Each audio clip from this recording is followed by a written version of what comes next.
Hey gamers, this is Liz Davidson from Beyond Solitaire, and I just want to record a quick review of Balatro. This just came out to mobile. I know a lot of people have been playing it, and we are late to the party because the game's been going for a while. But I finally played it, and played it enough to kind of suss out my thoughts about it. I think I've spent about 15 hours playing Balatro, which is rookie numbers for people who are really into it, but I think this is more than enough for a casual player to decide what they think. So what I want to do is just play a little bit and talk through what's going on, and then give some final thoughts. I'm just going to do like one blind, try to keep it quick. So let's go ahead and get in here. All right, so I want to do a new run of the red deck. This is the basic deck, so I feel like this is the best place to start. And then you also have different stakes that you can play through. So there are a ton of different decks that have different little quirks to them. So this one's +1 discard every round. And then there are also stakes that just give you extra challenges as you play through again and again. So basically every deck is going to consist of 8 antes. You can play in endless ante mode, but I don't. But you can basically get through these 8 rounds to consider it a win. And then each round it consists of 3 blinds. So a small blind, a big blind, and a boss. And then every boss is going to have some sort of special configuration to it. So the psychic is going to demand that you play 5 cards. But there are others that are much nastier and more difficult to deal with. And those are the ones that can really screw up your run.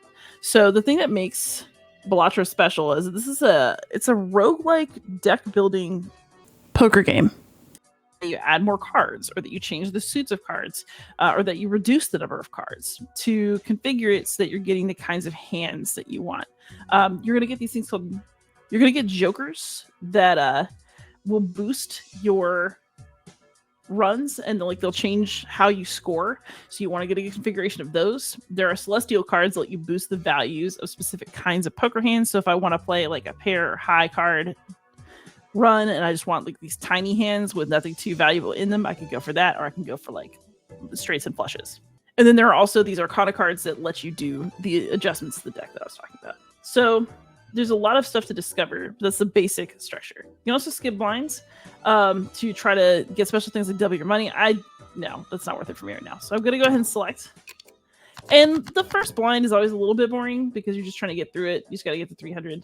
So I got 3 of a kind here. That's pretty good. And then let's just dump the 5 because I could get some more clubs maybe. So basically you get these things called chips. So you get a base number of chips for the kind of hand it is, and then for the value of each card. And then you get something called mult. So it's a multiplier. Again, the base mult is based on the hand that you just played. But then you can do things that adjust your mult, add to, or even multiply it, depending on what kind of cards you're discovering and what adjustments you've made. So I don't love this. I'm going to go ahead and just ditch these. So you can also just discard cards. Ooh, that looks good. So let's go ahead and just go for the 3 of a kind and play it.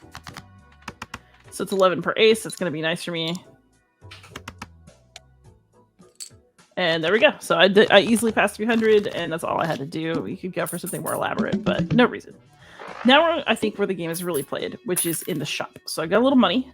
I got money for beating the blind, and then money for remaining hands. There are other ways to make money depending on your deck and your configuration of cards. But here we are in the shop, and this is what we really want, except that my shop kind of sucks. All right, so here are tarot cards. So this one will let 1 card become a wild card. This one will enhance 2 selected cards to mult cards, but I don't actually care about these right now. What I really need is a joker. So I'm just going to go ahead and take the cheap buffoon pack, and we're going to look at the jokers and just talk about jokers in general. All right, so this is not hot. So I have a greedy joker. So play cards with the diamond suit give me +3 mult. So that's that number over here that multiplies my chip value when it's scored. Or you got this earn $5 for every discarded 10. I don't care about that at all. So we're going to take this one for now. But you can get totally different kinds of jokers, some of which are significantly better than others. And so some people will think that that's the roguelike nature of the game, and you just need to kind of make the best of whatever you're offered. But there are extreme variances in combo quality and joker quality, in my opinion. And so I think some runs are just kind of dead on arrival because your opening shop just is not good enough. And so that's something that is worth kind of thinking about as you play and about whether you like the game. If you're willing to kind of have a lot of failed runs, then I think your tolerance for the game goes up. but otherwise down. So like here I could skip this blind and reroll the boss blind, but I don't care. Play 5 cards is fine. So we're just gonna do this. Let's play it through. All right, what do I want to do here? Let's go ahead and dish everything that's not a spade except for that king up there, just in case. Here we go. That's nice. Not a diamond, sadly, because that would get us something off this joker, but I will take a flush. All right, so we're about halfway there. We're doing good. And then I don't really care about any of these, so let's just discard and see if I get anything nice.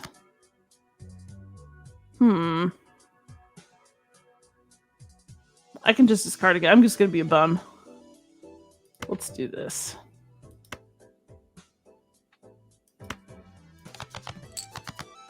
Okay, here we go. Now we got a really nice 2-pair, and it's got diamonds in it, so you can see the joker work, which is something I was kind of hoping would happen. So let's play the hand. So this gets scored. That added for the diamond. So now I've gotten a much higher score off that 2-pair than I could have before, because the joker is like building into that. So I've beaten it, get some money. Maybe not as much money as I wanted, but whatever. Let's cash out and see what we get. Okay, so now we're kind of in an interesting situation. So I actually really love the half joker, especially in combination with some other jokers. So I'm going to take this. However, in the next round, you're going to see it's not going to do me any good because the psychic forces me to play 5 cards. But half joker, which I really, really love in general for other bosses, forces you to only get its benefit if you play 3 or fewer cards. And I think that actually kind of leads me to what I want to talk about with Balatro. So basically, if I survive this round, then I've got a nice build because I can do stuff with other jokers that interact well with the half joker. And I can also do things like use cards that boost the value of high card hands or pairs. So I can really like make an entire build based on this joker if that's what I want to do. But that's highly dependent on a couple of things. One is the shop, and then one is the other, things that show up on the boss rounds. So if you just get screwed by one of these boss rounds, it is over. And there are some things in the store. So let's go ahead and play and see if I get far enough to get another store. But basically, there are things called vouchers that can allow you to reroll the boss blind and things like that, but you just have no guarantees. And that's a tough thing. So I think what I want to do here is let's just do 1, 2, 3, 4, 5. It's 2-pair. It's not amazing, but a diamond will score, so it's nice. And I also don't really care if I win or not, because this is for illustrative purposes. So, I mean, I'm sure there are people who have more pride than that, but not me. Can't be me. All right. I think what we're going to do is we're going to dump these and go for something a little higher. Okay. And then since I have to play 5 cards, I also have to think about like how do I want to work that out. So we're going to do...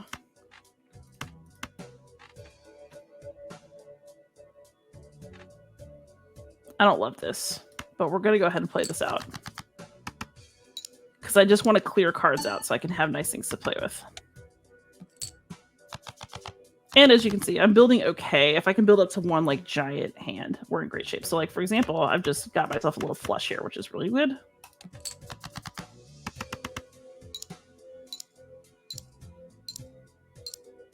And with 3 discards left, I can basically futz around until I get something I really like for this final hand. But I don't need to because I beat it. So that was good for me. And I will get to go to the shop again, and then we'll go into the second ante. I'm not going to do that because I want to keep this video short, as I mentioned, but I did want to talk about just another few cards that showed up. So the standard packs will let you do things to your standard playing cards that go in the deck. I can level up different kinds of hands based on the planets that I'm drawing. Again, the little Arcana cards will help you adjust your deck and upgrade the cards in it. You also have something called a voucher. This one lets you gain +1 hand per round, which is pretty nice. So if you want to kind of like give yourself some extra options or space, you might decide that that's worth the $10. Or you can do something like reroll and hope for something better. So I don't really love any of this, to be honest with you. But it is what it is. And that's actually kind of the crux of Balatro and why I'm going to not continue playing but stop here. As I've mentioned, you are really beholden to the luck of the game to get good combinations of jokers and to get, I guess I would say, the right challenges and the bosses at the right moments. Because sometimes those challenges are just so poorly timed that you're just screwed and there's very little that you can do, which means a lot of dead runs. So I felt like the initial rush of this game as I was learning how to manipulate it was really addictive and I was having a really good time. But as I've continued to play it, I feel like I have so many runs that I already now know are dead or things that I know I can't really work with that I don't love playing it as much anymore. And it kind of stopped my addiction cold when I realized that, I'd started to crack enough of the code to know that some things were just dead on arrival. The other thing is that it really sucks to get super, super far into a run and then end up hitting a wall. Some people, I think, really don't mind that and they have a high tolerance for that. But because I have limited time and I want to play games that are making me feel a sense of growth and progression regularly, sometimes Balatro stops me from feeling that way. And then also, honestly, I feel like the game is somewhat repetitive as well because I find that I'm looking for the same kinds of jokers every time. Like there are a couple different combinations that I like and a couple of different types of runs that I like to try to do. So it's not like repetitive and I try to do the exact same thing every time. But the rhythm of the game, even with some of the variations that you get as you unlock decks or you decide to experiment with other kinds of upgrades, this one, my passion just kind of died out for it because I found that I did not enjoy the process of doing this again and again and again past that first maybe 13 hours, and then I played a little bit longer to see how that would feel. That said, I will say that if you get this game cheap, so let me look up how much it is right now. Okay, so Balatro is like a $15 game on the Switch or on Steam. I do feel that I got my $14.99 worth out of this game. And if it's on sale, you're gonna get even more than that because even though this isn't a forever game for me, I really, really enjoyed the process of learning about it and how it worked. And I enjoyed that experience very much. And I had a really, really fantastic first 13 hours with it, which I think, if you're calculating that compared to movies or something like that, then I got a real banger of a deal. So I don't think Balatro is the best game of all time. It's not my favorite roguelike. I think it does some smart things and that learning how to play it and having those first glimmers of a good run are pretty satisfying. So I would say that this game is absolutely worth trying if you feel the price is right. But it's not my forever game. And I feel like I can't be the only one in that boat. So that's my overall feeling on Balatro. It's really got a lot going for it. I don't think in the end that it's a great game or a forever game, but I really enjoyed the time that I spent engaging with it and thinking about what it could offer. So that's my take on Balatro. If you are interested, it's everywhere. So have a great time.